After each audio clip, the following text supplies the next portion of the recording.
Mr. Wesley Granberg-Michaelson, welcome to Eerdmans, and thank you for being with us today. Good to be here. Thank you. You've led a remarkable life. You've served as General Secretary of the Reformed Church in America.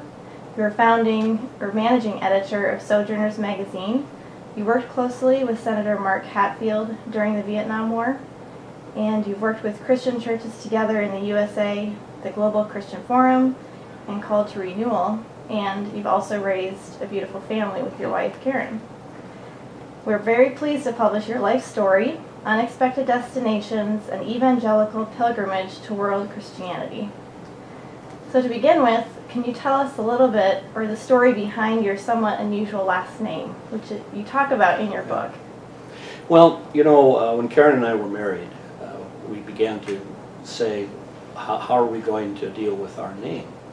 Because that was a time when, especially in the circles where we were, in evangelical social action community, there were new questions about feminism and about the role of women in the church were being raised. And then part of that always had to do with, well, when a couple gets married, does the wife just take the name of the husband, and so Karen become Karen Michaelson, and that's the end of it?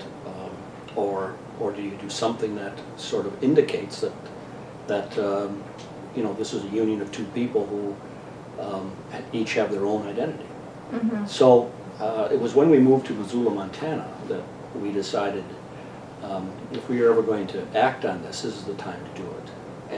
And we thought putting our two names together expressed what we really believed, namely that we're two people, but we've become one, and that this was a small way of at least indicating that. But it's created countless problems with computers and with every time you give your name to someone and try to explain it, or every time I get a plane ticket and try to go over, but when I tell the story behind it, there was a time when I was getting a flight out of Newark Airport, and the person there with United Airlines was trying to figure out my name, and I explained it all to her, and she said, "So you mean that you took your wife's name and added it to your last name?" And I said, "Yeah." She said, "That's unbelievable." She called her colleagues over and said, "Let's look at what this guy has done." And then she says, "I'm upgrading you to first class on this flight." Well, it speaks very well of your relationship. We have a wonderful relationship. Good to hear. And everyone asks, "What are your kids going to do?" We have two kids.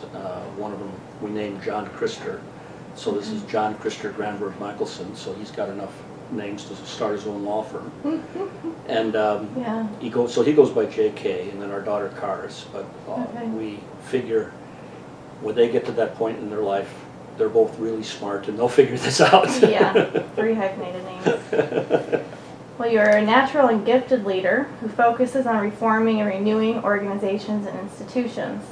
So we just wanted to ask you, what are some of the highlights of your time as General Secretary of the RCA? You know, one of the highlights was certainly when we adopted the Bellhart Confession. It's the first time in 375 years of history where the Reformed Church in America has adopted a new confession. And for a denomination like ours that takes confessions really seriously, this was a huge historic deal. And it meant that we were saying that the issues of racial reconciliation and justice and unity were at the heart of our faith, as well as what our 3 traditional confessions have proclaimed. And so that was when Synod finally got to that point after a long process of many years of agreeing to do that. And when we saw the way in which the church around the world responded, when we saw how friends in South Africa were watching our Synod as it was being streamed live, and they were waiting to see what we would decide. And we hear the kind of words that came. That was that was certainly a high point. Okay. Did that come out of your time with the WCC? Not directly, but there were friends from the World Council of Churches that I knew, and relationships that certainly encouraged that process. But this had actually come out of the RCA's long relationship with the church in South Africa, going back to my predecessor at Mulder and the struggle against apartheid. So it had roots that went back about 25 years.